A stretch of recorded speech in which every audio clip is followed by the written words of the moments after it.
Hi everyone. Uh, my name is Lukasz Lamparski, and I will be presenting today about Vibe reverse engineering. And what it is, you will learn soon if you don't know yet. First, a little bit about me. Probably most here maybe already know me. I don't know. I presented before on Not the Hidden Wiki. So I guess some of you might know me already, but just briefly, I'm in IT since 2013, so it's been a while. In cyber since 2017, I was mostly doing digital forensics and incident response before, but currently I'm doing threat intelligence as a senior threat analyst in Google Threat Intelligence Group, and what we're doing is mostly what we call frontline threat intelligence, so delivering threat intel to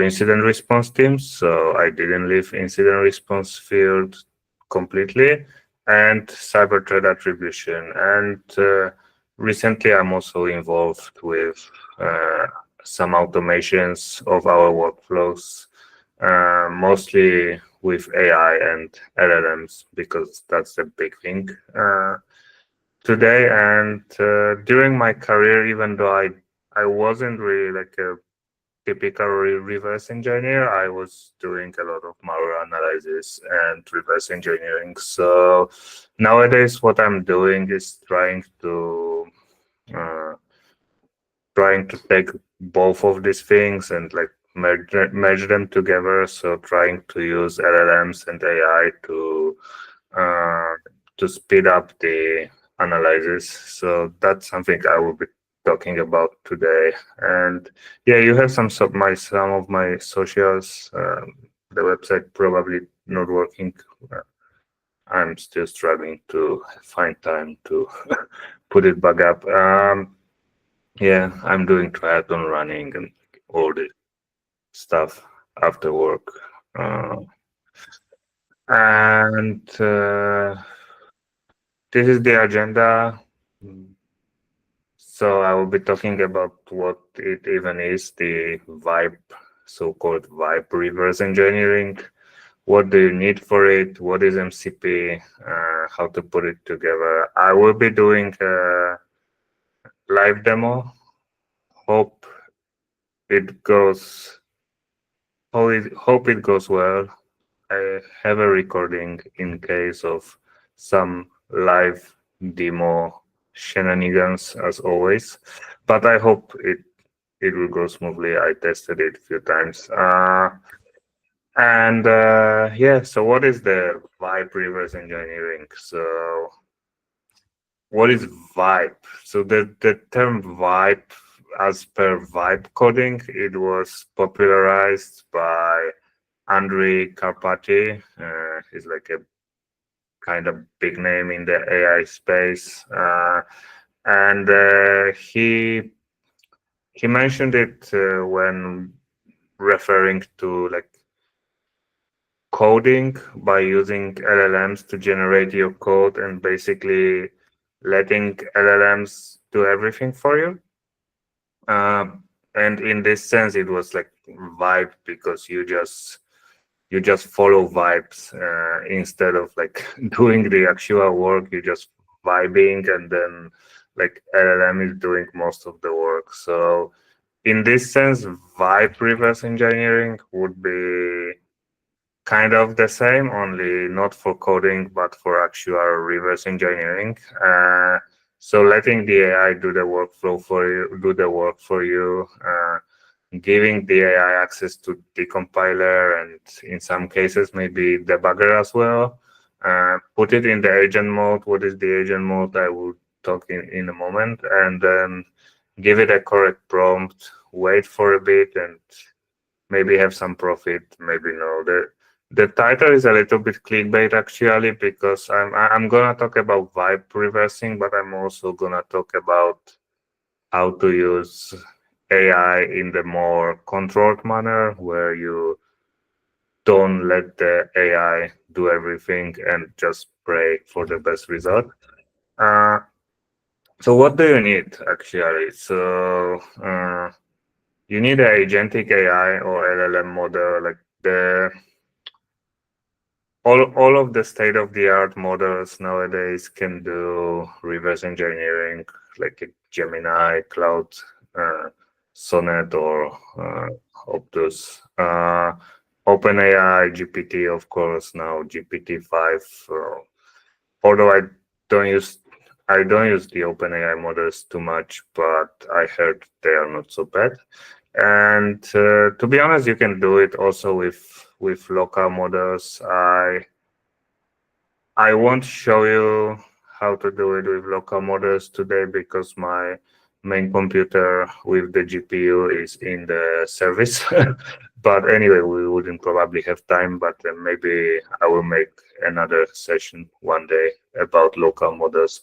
But you can do it with local models as well, but it won't be quite good, but it's also like can allow you to avoid bypass some limitations that the state of the art models have, like API quotas and stuff like that. So yeah, it also might be a good idea.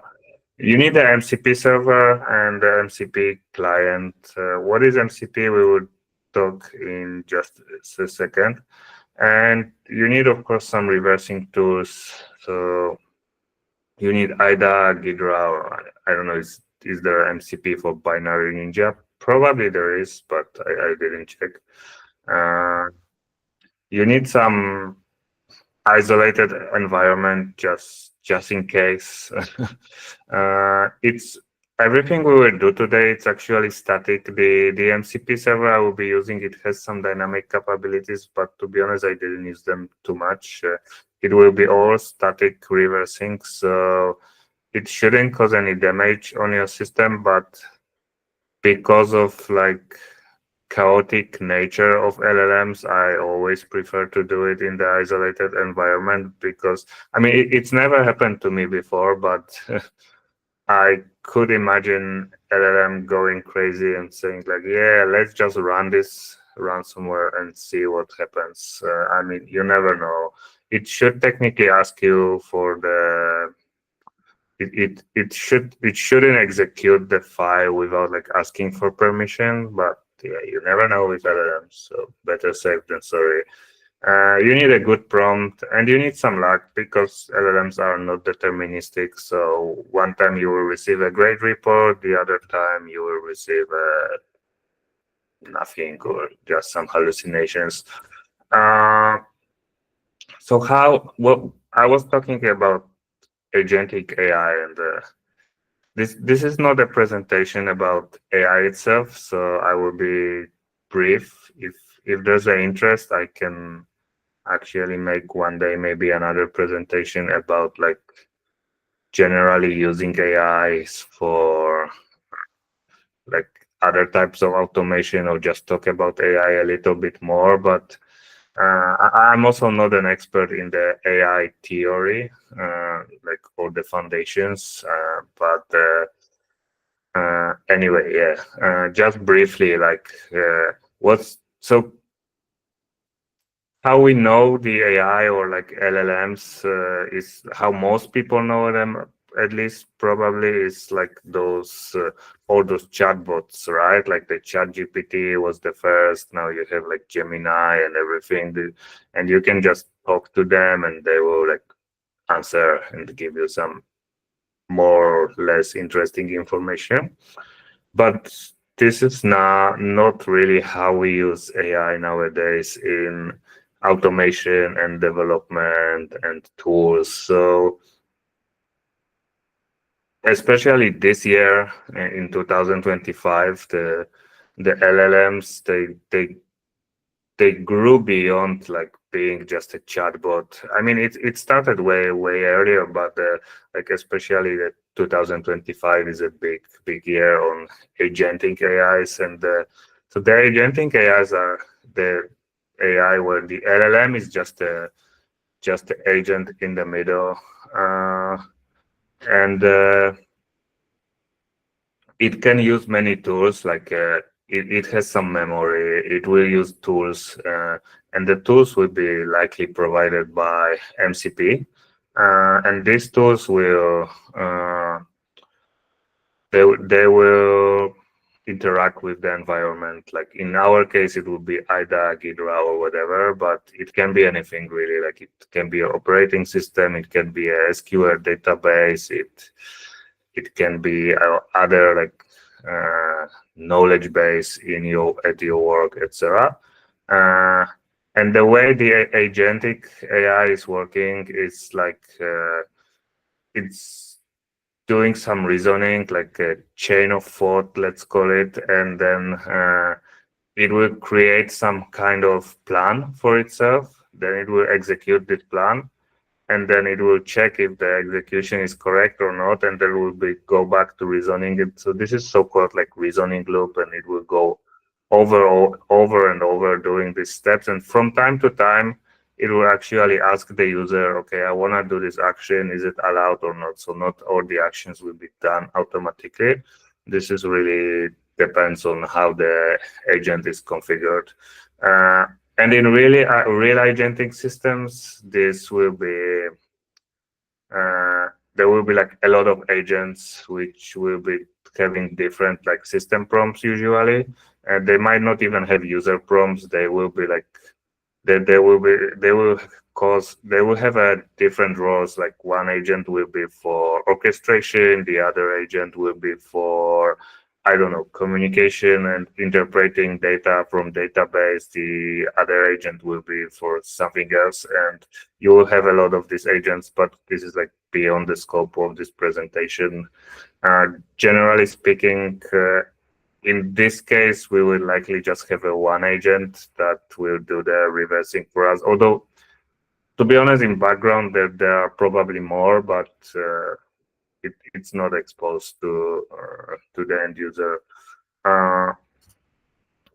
So I'm talking a lot about MCP, but what the MCP actually is, I won't give you like official definition. Like it's model context protocol. It's a protocol that it tries to standardize the communication between the LLM and the tools. But what is important is like LLM is just a text generator, really. Like it's really just a text generator. It generates text well, but that's it. And it can interpret text, of course, very well. But it cannot really like interact with anything. So we need tools. We need to give him tools. And nowadays LLMs are capable of using tools, but like different tools have different inputs, outputs. Like you want to communicate with SQL database, the LLM would need to know how to access database, etc. You wanna, I don't know, like use Ghidra, they would need to know how to use AI, etc. They would need to have tools to be integrated into APIs or into AI, into UI. So initially, like I think like 1 year ago, 2 years ago, it where this trend of adding tools to LLM started. Like everyone was programming their own tools, and it was completely not standardized, and it was like super mess. So that's why people come up with this model context protocol, which is standardizing this. But the important part of it is like it gives LLM tools to actually interact with their environment, and it grounds the LLM knowledge as well. So it doesn't only have to rely on its training data; it can actually like ask the tool to provide him some real data. So like the easiest example is like, in the past, you had these LLMs that basically had some knowledge that they were trained on, and based on this knowledge, they can give you some answer. This answer was sometimes good, sometimes not so great. Sometimes they were completely wrong and hallucinations. It still happens, of course, but like from recently, like since some time we had this, all of these major LLMs actually can use search. So search is just one of the tools that is exposed to the LLM. And instead of like saying based on my training data, I can say like this, they would just do the search in Google and then interpret the results and then say, okay, based on my search, I can say this, and this. So it's like knowledge grounding. It's like makes them hallucinate less, I guess. They still do hallucinate. Yeah, it enables on-demand deterministic results. So LLMs are undeterministic. So like one of example of this is like LLMs are not great at mathematics. Probably everyone saw these examples where like you ask some specific question like which number is smaller and it will choose the wrong one because it basically relies on its training data and it will just predict the answer and not actually calculate the answer. And the answer is undeterministic, so it can be different. Like if you run it 10 times, you can get 10 different answers in some cases. And in this case, it will just, I don't know, run the tool like a Python or whatever, and it will get the result, and the result will be every time the same. So this is what we call like deterministic results. So the example of MCP flow will be like very, very simplified. It's more complex, but like very simplified example of the MCP flow will be like users say, okay, analyze this malware for me. LLM will say, okay, so I need to so he tries to like think. Of course, they don't really think, but it like simulates thinking, let's say, and it will say like, okay, so in order to do this, I need to decompile the code of the malware. So they would check like what MCP they have access to. So this is configured in the configuration, and okay, so he can see like he got the IDA MCP and it has some tool for the compilation. So they can use it. So they like call the tool and they execute the tool, and then the MCP itself, they execute the tool, they will actually communicate with IDA, and they run the plugin that runs inside the IDA. They will just call the code for the compilation. It will return the results to the decompiled code to the LLM, and then LLM can see the decompiled code and then analyze it and return the results to the user, and user will be happy, hopefully. So what are the tools that we can use to do that? There are many actually, but I just listed a few of them. The one I will be using is Gemini CLI. There's also free version of Claude, but don't confuse it with Claude Code, which is like similar to Gemini CLI, only like you have to pay for it, like the minimum. I think there's like subscription of like $20 a month, but the one that is actually lets you do something, it's costs $100 a month, so it's quite expensive. You can use any MCP clients, like there are MCP clients like Klein, Ruko, Cursor, etc. There's so many of them. The issue is like you need to use an API, and I will show you later why it's not a great idea to use API unless you have access to some like free API keys or whatever. So what you can do with it? So like, of course, you can go like full vibe reverse engineering mode, when you will just say to the LLM, okay, reverse engineer this entire malware and hopefully get some good result. I will show like when it's a good idea, when it's not a good idea, what are limitations here. It's not like it will reverse engineer any malware now, it's at least for now, and it's not gonna replace reverse engineers, at least for now, in my opinion.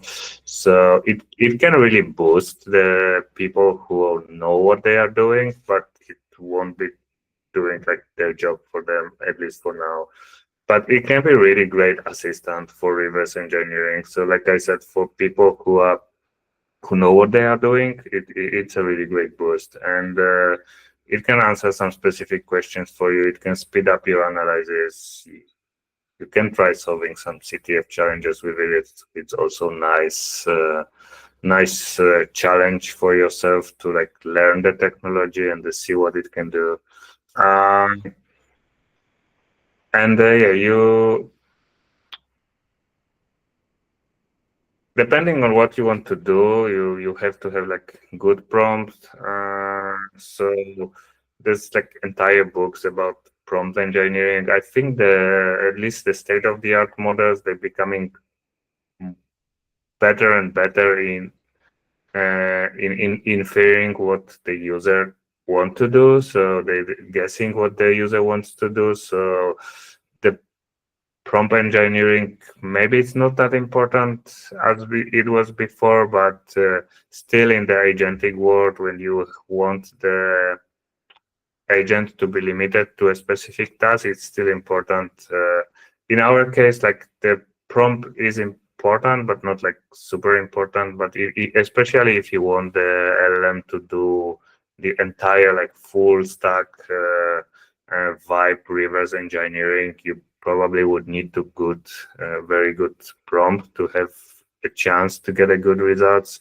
If you want to use it more like an assistant, the prompt is maybe less important. So I'm not going to talk a lot about prompt engineering, but the important thing is like you have to state a clear role and the goal for the agent.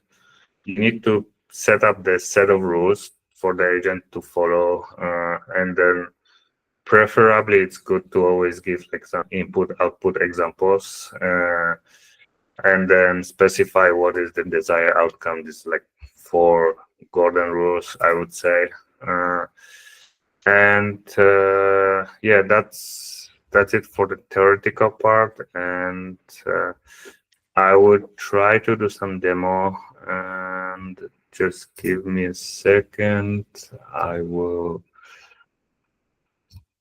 swap my screen to the other window, which is this one. Thanks. So like I said, I will be using Gemini CLI. I honestly think it's the best tool you can use for now for like reverse engineering with AI, if you want to do it for free. And I don't say it only because I work at Google. I honestly like think if for the free option and to learning how to do it, it's really the best option. Maybe the one alternative would be like a free cloud client. I didn't test it too much, but I heard it's good. But I think it has like more strict quota limits, especially in the free tier that Gemini has. So this is, by the way, what it is, Gemini CI. It's basically a client for your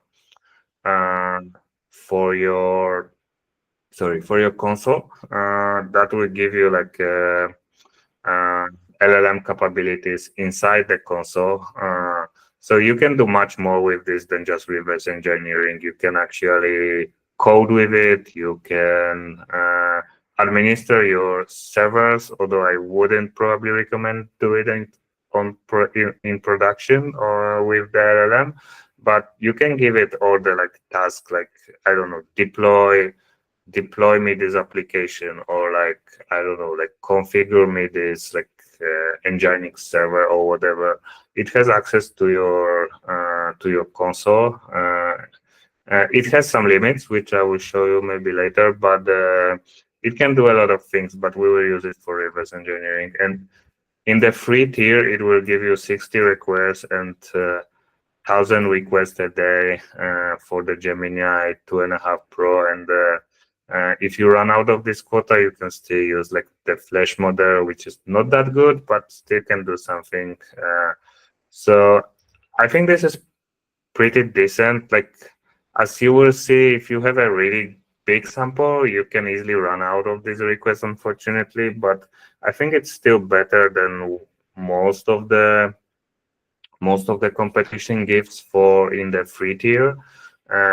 If you want to pay for it, I would probably suggest looking into Cloud Code or something, because the paid subscriptions, they are quite expensive. Like the $20 one doesn't give you like too good quota as well, from what I heard, but the like $100 one will give you already a lot, and you can use their like strongest model, which is like Claude Optus. But yeah, for Gemini, if you want to pay for it, it costs like $30, and it will give you, instead of 1,000 requests, it will give you like 1,500 requests, which is not that much greater from the free model. So I would say for free, it's great. If you want to pay for it, if you want to pay, it's maybe not that great, honestly.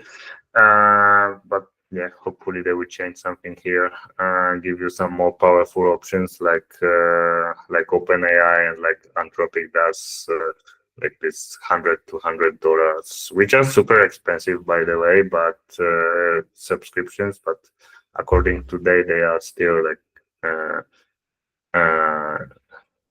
I mean, they are not making money on it, according to them. Anyway, it doesn't matter. So basically, I will use that, but there are many alternatives if you want to use something else. There are also there's actually what's called Gemini Code Assist. You can use it in VS Code, and you can use it in IntelliJ as well, I think. And then it's just an extension. It's basically very similar to Gemini CLI. It actually will use the same quotas and everything. It's like shared. It will even use the same settings, etc. So if you configure the MCP, it will work both for the code assist and the Gemini CLI. So it's really up to you which one you want to use. I find the console version like a little bit better and more approachable, but you can use both of them. Honestly, they are like interchangeable. And there are some like you can use like RuCode or something. But the problem with this MCP clients, like third-party clients, is that you always have to use your API keys, which I will show you later. It can become pretty expensive pretty fast if you're doing something like agenting stuff, like reverse engineering, coding, or whatever. It will do tons of API calls, and it will cost you a lot of money. So I wouldn't probably recommend it unless you have a, like, I don't know, company API key or something that you don't have to really pay for from your own pocket. So yeah, let's go to the console. So actually, yeah, how do you install this stuff? It's pretty simple. I have it already installed, but you basically do npm install and this packet, and there are some configuration steps that you don't really have to do, but that you can configure a lot of stuff actually. But yeah, I won't be going through all of this. It's like after you install it, it's basically ready to go. Yeah, you can. There's a lot of documentation here. If you go to the docs, it's Google Gemini CLI. You can read it by yourself. And the other stuff we will use is the IDA Pro MCP server. So I will use IDA, which is not free, I know, but this is what I'm using. I didn't use the Ghidra one, to be honest. So, but there is a Ghidra one. There is a Ghidra MCP, and I heard it's also pretty good. So you can use this as well. But to be honest, I didn't test it. I'm using the IDA one from Mr. Exodia, who is a great guy. And yeah, if you can support him. So it has all of these functionalities that I won't read through all of them, but it can like list functions, list globals. It can, that's most important, probably decompile and disassemble functions, etc. So it will expose all of these tools to the LLM. So LLM can decide to use this tool for doing their job. There are some unsafe ones which I honestly didn't test for debugging. That's something I wanted to test, but I didn't yet. And the installation is pretty simple. You can install it via pip install, and then you have to run IDA Pro MCP install.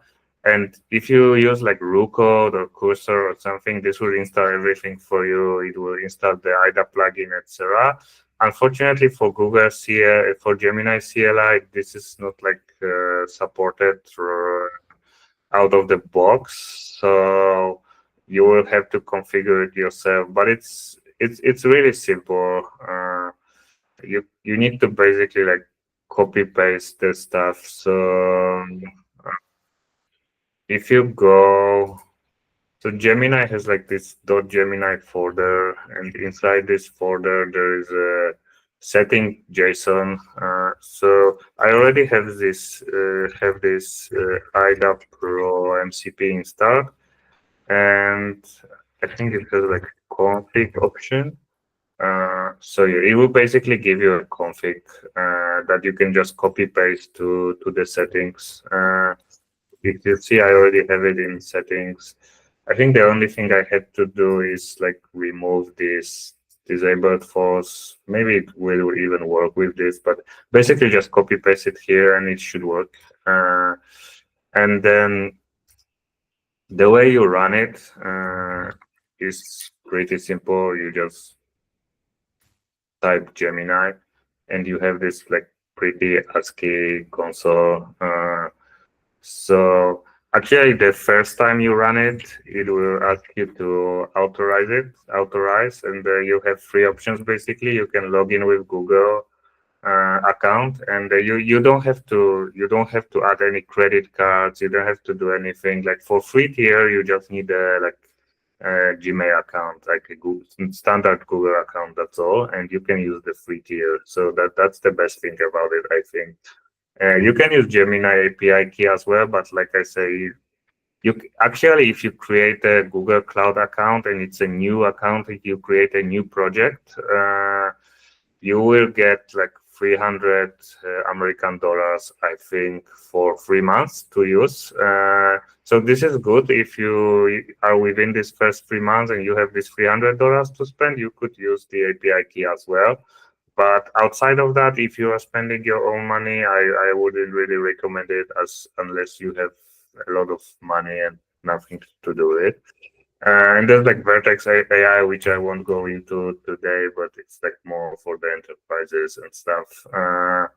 So I'm actually using API key now for this demo because I ran out of my quota when testing stuff. But normally I would recommend to use login with Google. It's a new day, so maybe my quota is reset, but I won't test it on the live demo. Let's just stick to the API for now. And then you can see like what are the MCP servers installed. So in this case, I have only one on this machine, and it's the IDA Pro MCP, and it has 48 tools. You can even do like a MCP description, then it will tell you which tool is doing what. You can read all of this. You can also read it in documentation, to be honest. And this tool has basically like two modes. The standard mode is the chat mode. So you can basically chat it like with normal chat. I don't really want to use my API for chatting, but yeah, you can say how are you or whatever. It should reply. Using Gemini 2.5 Pro for like chatting, it's not really money efficient, I would say. But the other one is like if you put the exclamation mark, it will actually put you into the share mode, and then you can just run the standard Linux commands. There are some quirks there. I'm not gonna dive into this, but like for example, if you change directory, it will probably even tell you this. It's like yeah, share mode is stateless. The directory change will not persist. So if I change directory and if I do current directory, I'm still in the same directory. So there are some quirks, but you can run the commands. But generally, I would probably recommend running commands in the second window just from the Linux console, and then like focus on interacting with LLM here.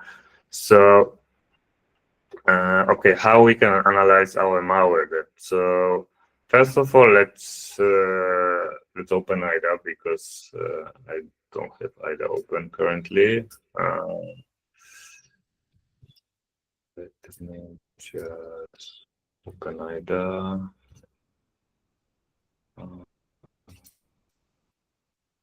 I will open this this malware. This malware is like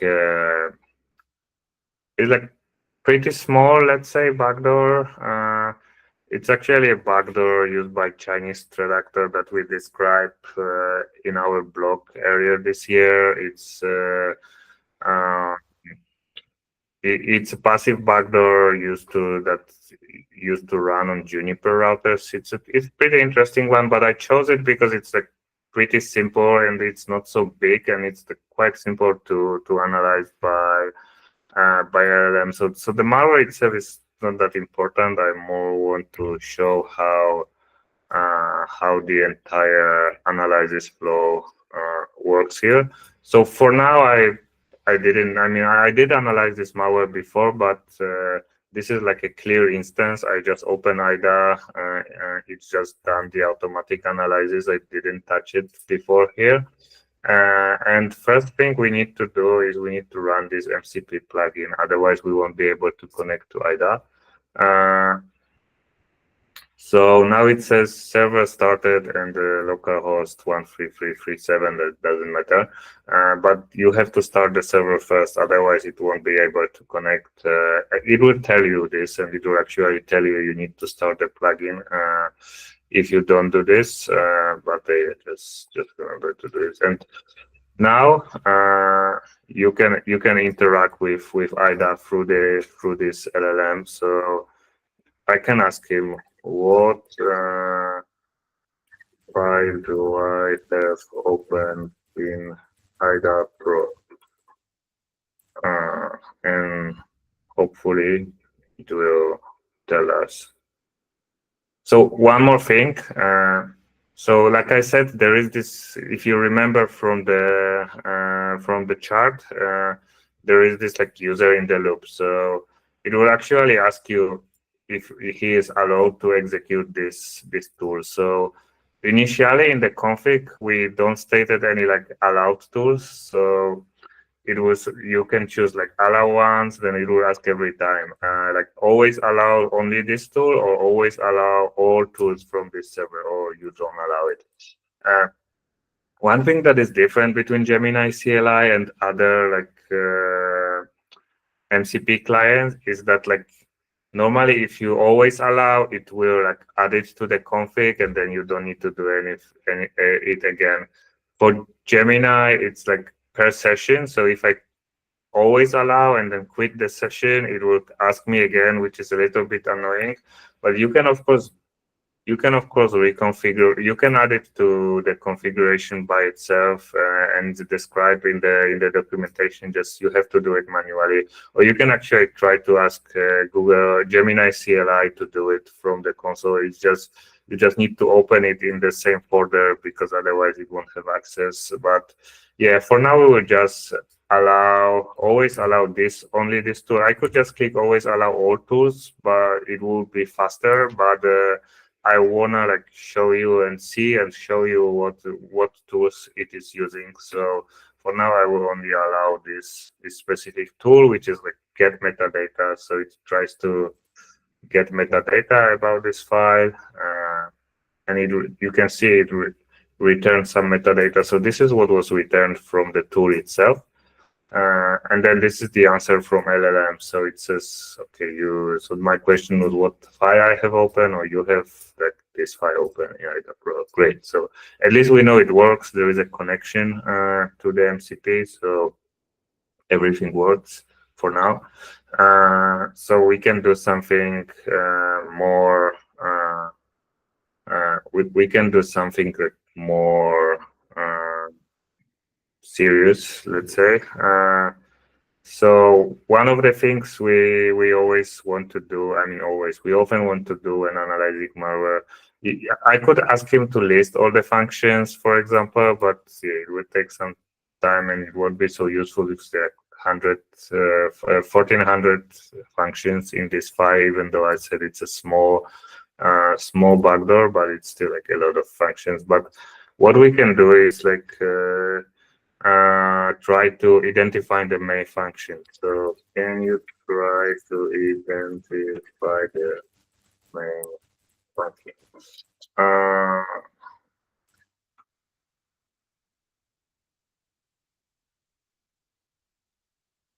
And so it tries to execute this tool get function by name, and it tries to look for the function that's called main. So it actually got an error because I think there is no such function. So no function found with this name. So the good thing about like agentic AIs is like if it runs into an error, it will just take a step back and rethink its strategy and try differently. So now it tries to like go to the entry points and start from the entry points. So it tried to run the tool get entry points. I will allow him to do that. And it got like 3 entry points. One is start, one is term proc, one is init proc. And so now it analyzed it, and it tries to decompile the function at this address, which is the start function, as we can see here. So yeah, let's always allow the compile function because it will use it a lot. So this is the compilation that was returned by the MCP, by the plugin, and so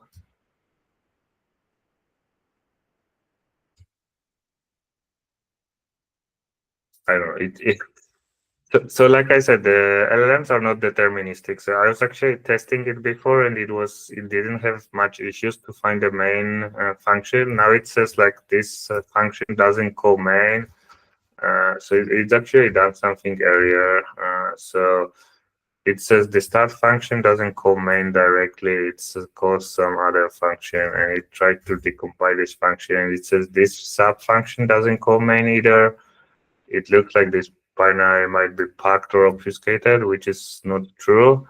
And the function, but it says it doesn't call the main function, and then say this function appears to be main function. So it's kind of weird, but seems it found the main function. So it tries to rename it to main now. So I will allow him to rename it. So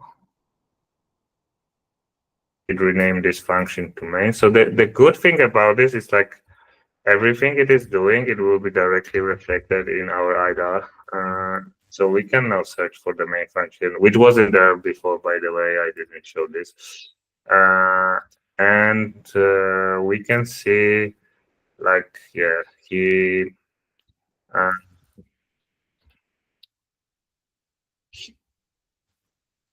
found this function, and he claims this is a main function. Because I analyzed this malware before, I can actually tell you this is correct. This is the main function of the malware.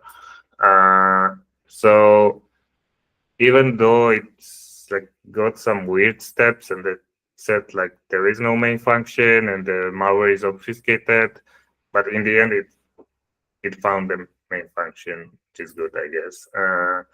So this is like working with LLM. Sometimes you just need to take a step back. Sometimes you need to restart the entire session because the context is safe, but only within a session, not between the sessions. So sometimes it will like get itself into this rabbit hole where it cannot come out with even with your help.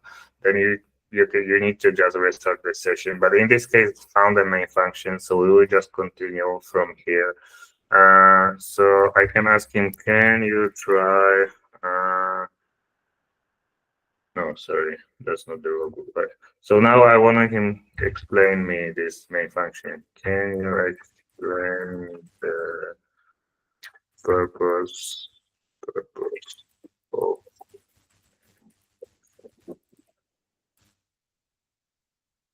So let's see what it says.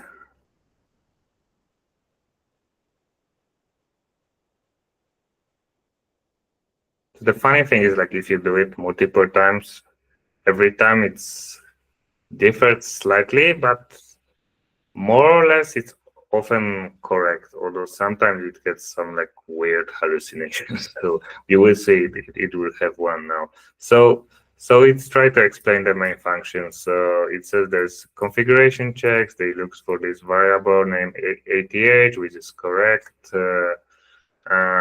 Then it checks for arguments. If the program starts with this argument, which is also correct. Yeah, it will use the fork to make itself a daemon running in the background, which is also correct. Or now it even found about these signals, which it didn't found during my testing, and then finally it will go. So more or less, this description is quite correct actually. So we could do two things now, like the way I would normally do it and the way I recommend to do it, honestly, is like we could keep asking it questions like, can you explain me these functions? And then like go from there and then try to use it more like an assistant. More like an assistant, which is, in my opinion, like more safer and better thing to do. But because of the name of this presentation is vibe reverse engineering, so we will vibe. We will try to vibe and we will ask him to do the full reversing. So actually I have this huge prompt prepared for him, which I will paste here, and actually I will use this warning to explain the prompt to you. So the prompt is like that. So first is a declaration of the role. So you are a professional malware reverse engineer. And then the task. Your task is to reverse engineer malware in IDA Pro. You can use the MCP tools to retrieve information. And there is a bunch of ground rules. So first of all, I don't want him to reverse engineer every single function because there's, like I said, 1,400 functions in there. It will use up my entire quota, and it would probably like use the entire million token context, and it would never finish after 20 hours. So I don't want him to reverse all the functions. So I want him to start with the entry point and the follow control flow from there. That's usually like the I will paste the prompt. Don't worry.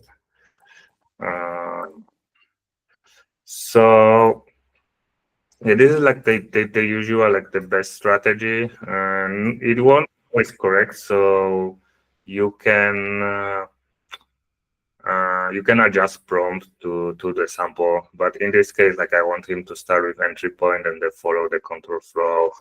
Focus on suspicious malware and malicious activities. Do not reverse engineer legitimate code. This part not always works because he doesn't always know what is legitimate and what not. But yeah, we can include it anyway. And then, like, yeah, inspect of the compilation and add comments with your findings, rename variables, change the variable and argument types if necessary. Part of it I actually took from the like original prompt, example of the prompt that was on GitHub for this MCP. Change the function names and preface all the function with the names with vibe, so I know which functions he actually touched. And therefore, each function add a comment at the start. This is pretty useful. Yeah, disassemble function if more details are necessary. This is also important. This I also took from the original prompt, but it asks him to never convert numbers by himself. There is a special tool in this MCP tool to convert numbers. Like I said, LLMs are awful in mathematics, so they need to use tools. They shouldn't do conversions by themselves because they keep getting it wrong. And the one thing I added is like for this malware, it doesn't actually matter, but sometimes there are some malwares that have like symbols or some functions are not have names uh, preserved in the code. So I don't want them to be renamed. So I only want him to rename like unnamed functions starting with sub. And there is a desired outcome, which is a report MD file with the findings. And I want him to focus on malware capabilities, roles, and possible indicator of compromise. So let's run this prompt and see what happens. So even though this malware is not like huge, it will take a bit probably. So now it tries to list all the functions, which probably is not the best strategy, but okay, I will allow this. It will probably take some time because there's a lot of functions. Like, so this is the fun part, is like every time he's doing it the different way, but arrives into like usually similar conclusions. So now it's decompiling some functions I see already. And then like, yeah, it's putting some comments. So yeah, it even found some commands that I think it didn't found last time I done it. So it's interesting. Yeah, it says like this kills the service, which is also good. Last time it started hallucinating something about like Syn DDoS, Syn TCP DDoS and stuff like that, which was complete hallucination. But then after I asked him to like look closer, it actually corrected itself. So this is also good. Like if you feel something is not right, just ask him for more details or clarification, and sometimes he will say like, okay, sorry, I was wrong, and actually this is incorrect. So that's also good. So now it tries to set a comment like this about this function, basically what it said here. So I will allow him to set the comment. And then it tries to rename some local variables, which is great. Allow him to do that as well.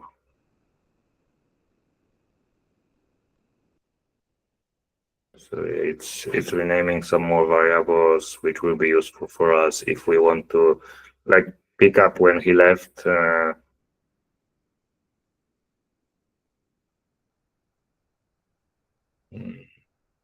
is some error, whatever. Typo in the address. Happens. He got another error, so like, sure, you can do that. It's actually doing much more stuff than the last time I tested it on this code. So like, sometimes it will just finish after like 1 minute, and sometimes it will actually dive deep into this malware. Sometimes he can get into rabbit hole and like never come out of it. So yeah, it's always like playing with these undeterministic agents is like you need to retry sometimes if it doesn't work. That's all. But like I said, like totally vibe reversing, it's fun, but I don't think it's like super useful for most cases because many samples are just too big for him to do everything by himself. But to use it as an assistant during the reversing, in my opinion, it's quite good.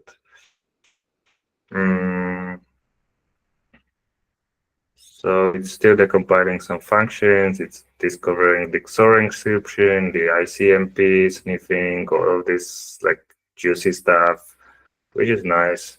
And it finished, I guess, because it tries to write a report. So it asked me to allow him to write into the file.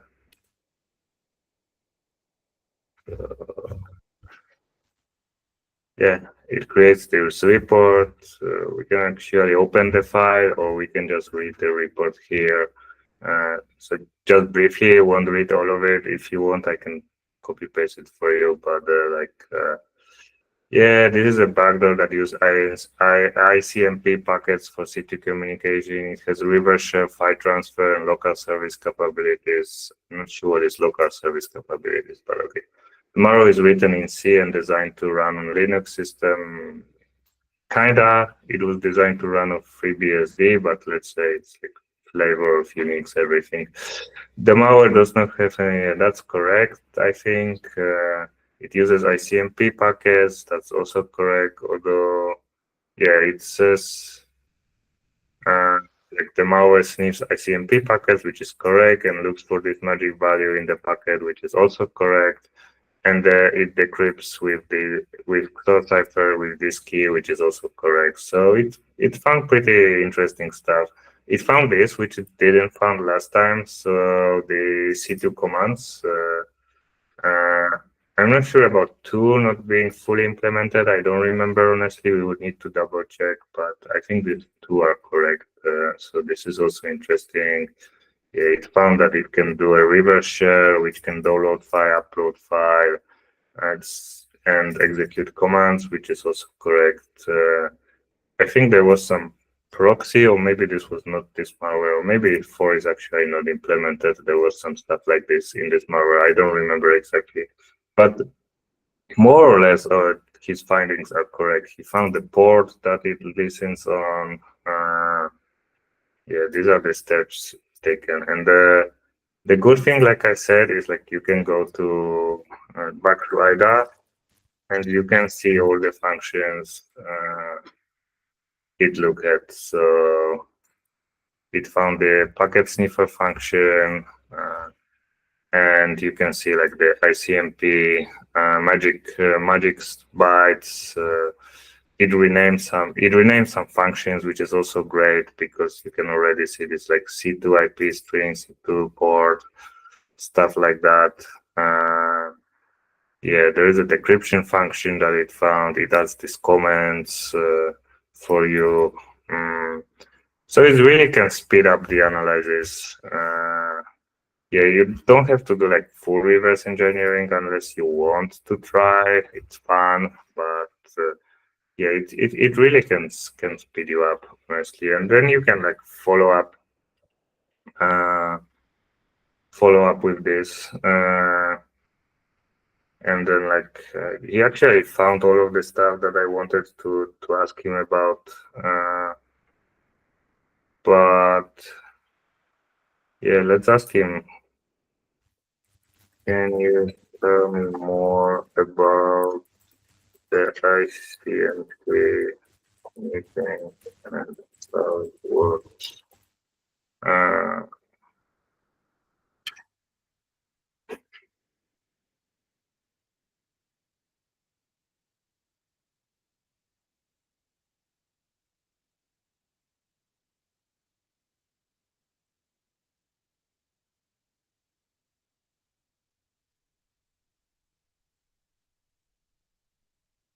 It gives like this lengthy explanation, which is also great.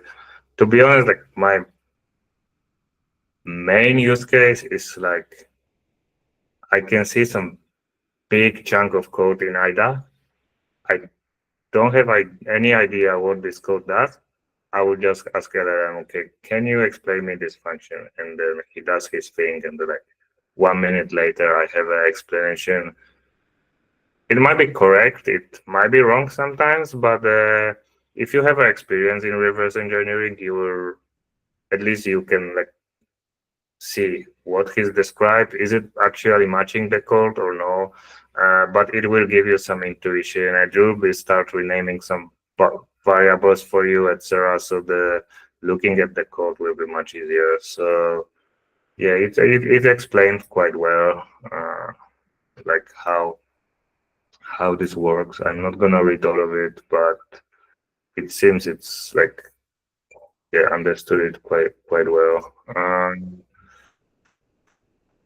So yeah, that's basically how it works.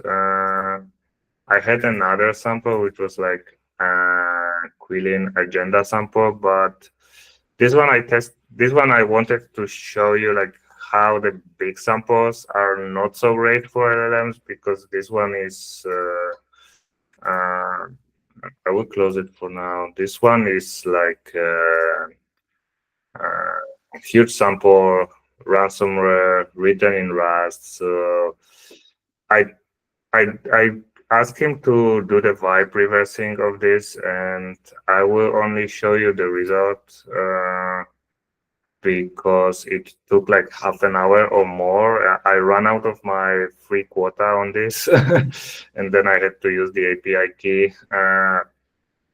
So it takes like forever, but it did finish actually, because for some other malwares I had. It happened to me that it's like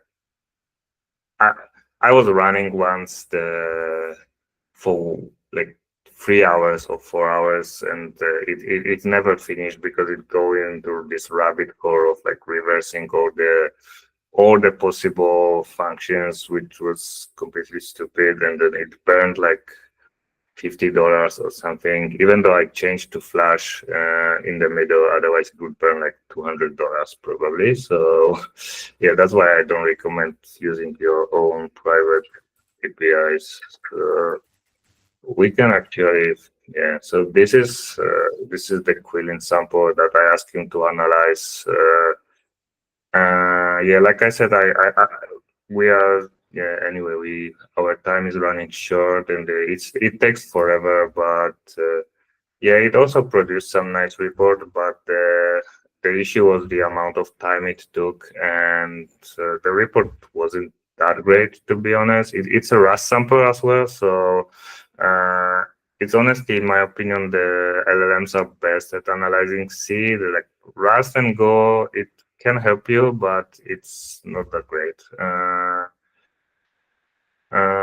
Yeah, so I guess I will wrap up the live demo here and go back to my slides.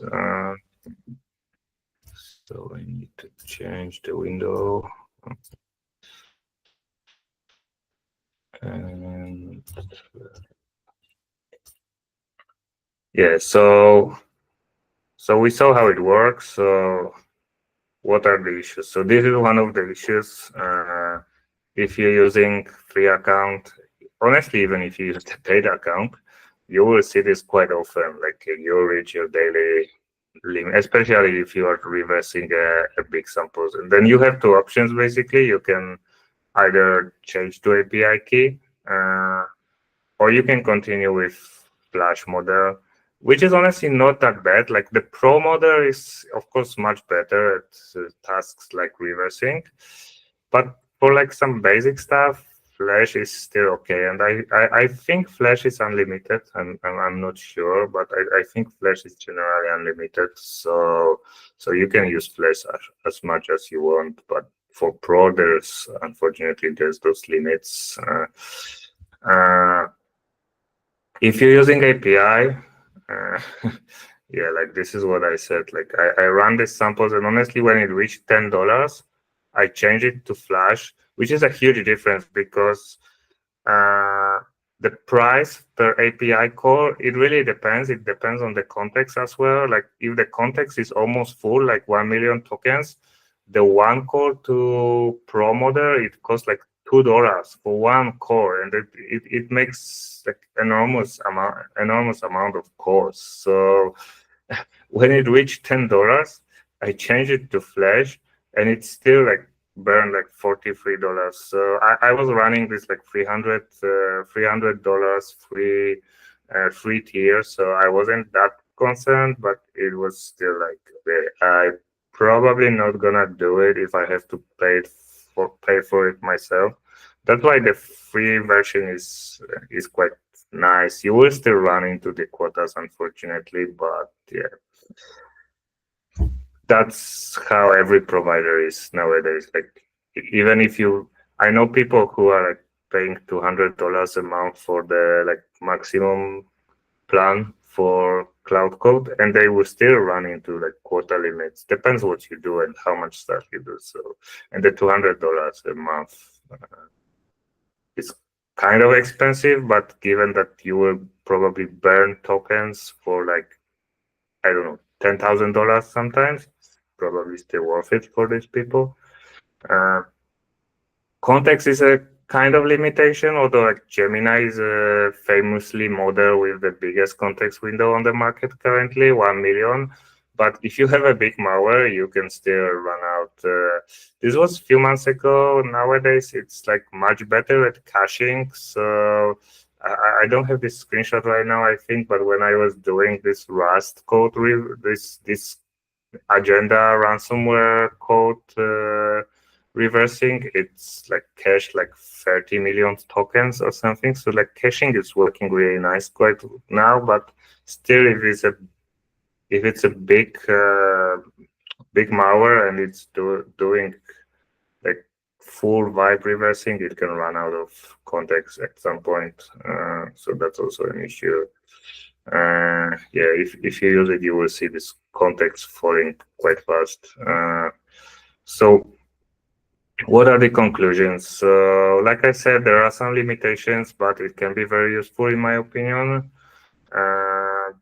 Yeah, what we saw was not obfuscated code. So if you run it on the very obfuscated code, it of course won't be really that helpful. So you should still probably like have the ability to deobfuscate the code first and then do the LLM. You can use LLM to help with the obfuscation to some point, but you have to be very specific, like what you want him to do, because if you just ask him to obfuscate this for me, I found it often leads to hallucinations. Like LLMs are really great into providing you what you want, but it's not necessarily always true. So like, especially for obfuscated code, it's like, yeah, this is the obfuscated code. Oh, great. It looks like super clean and everything. Only it's completely made up. And then you have to do all the obfuscation by yourself to verify it anyway. So yeah, it works better on the obfuscated code, but if you know what you are doing, it can be helpful for the obfuscation as well, for sure. Yeah, like I said, the C code is the easiest, but yeah, sorry, I will go to questions very soon. C code is the easiest, but yeah, Rust and Go, it's best to like pre-process them with some plugins to like demonger strings and do all this stuff. Then it will be more helpful. And I wouldn't recommend doing like full reversing, like full vibe reversing for these two, because these binaries are they include the runtime environment. They're huge, so it's easy to like burn bazillion of tokens basically. Yeah, like I said, full reversing can be expensive, especially if you are using API keys. So in my opinion, at the current state of LLMs, it's better to use it as a like assistant than doing like full vibe reverse engineering. But you can try this as well. It's fun. And yeah, if you want to, that's basically it. But if you want to like expand your knowledge on AIs generally and LLMs, there are some materials. Of course, our favorite, Not the Hidden Wiki, have an entire category about AI. I also try to like put some materials on my GitHub, so you can find here if you scan this QR code. It's more about the AI and LLMs in general. It's not about like vibe reversing per se, because there are honestly not so many materials about this in the internet. So that's one of the reasons I also did this presentation, because I feel like not so many people are talking about this right now. But so these materials are more about AIs and LLMs. If you are interested in this topic, there are some like nice courses on Google for Developers website. Again, more like broadly about LLMs and machine learning, not necessarily the reverse engineering with it. And again, if you want to just like expand your knowledge about LLMs themselves, I recommend these two books. I'm actually finishing reading this right now, and it's pretty interesting. But it's more about like how LLMs work and all of this stuff. Yeah, and that's it. If you have any questions, I'm happy to answer.